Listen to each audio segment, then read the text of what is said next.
Sumbali.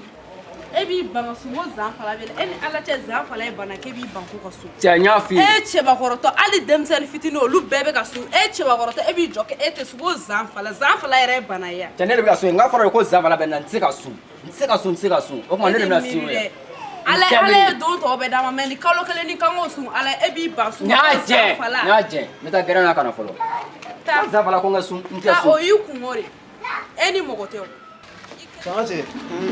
Chawa bara funtan maga jigine bita jidon bonga nganda. Changache o ma tun kelen ngeli. Chawa to mata. Adun ton ma jamble o we. O ma ton me erdo ma don yes no lo. Ouais. Wallahi donc ama gati. OK. Ne sun tigera. Chamu non ta. OK. Pas de problème. Ouais. Ça ma no ko. Uncle. Ma. Dara. Oh, ça va. Ça va? Jambre. Daro. Ah ni. Ça va?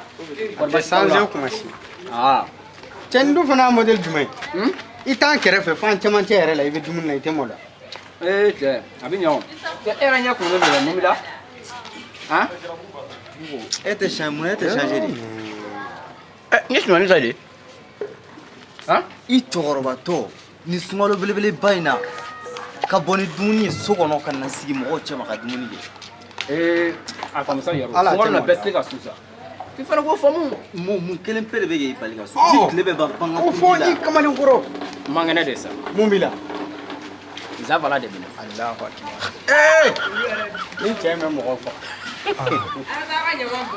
Akana yiranga bana la ke. No, ngache. Ayo de yaro njani ko sugu na de. Mo mi sebe fana abasu ida yara mo ko la tugo. Mo ko tugo. Hein? Ngache. Ni jan fala bila. C'est la chose. Mais ne red jigit ke ndo ne. Jigiti ga. Ni ne miri. Ngache amano ko. Atise ka fo. Ite senen doni mine. Ne. Gardige. Eta jan fala. Gardige bana re ni.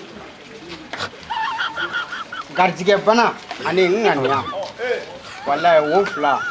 C'est ka sunga soro wo fla de. Doni afa musisa. O fla be bana de ekele ni. Wallahi. En alati e be ga baga ne ma ne tami za fala. O manjugu ni eta nuya. Kamana ala ke dadi la ka gadia bana mi. Jan fala be o se ka te. Jamurgi. Oh. Gara. O fula ni. Dogo zanfala. Eta zanfala. Ni ala sona ma e nyeda gulo abebe ji. Eta te kersa ni nya. E nganya be batterie charger. Awli ka bona ka.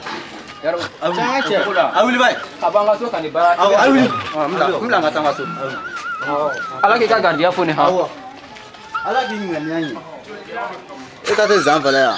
E zanfala e nyeda ntore a gulo bebe jigi. Ci a togorba to fla ablo sigi kalo ka fola ko ka utisa ka shun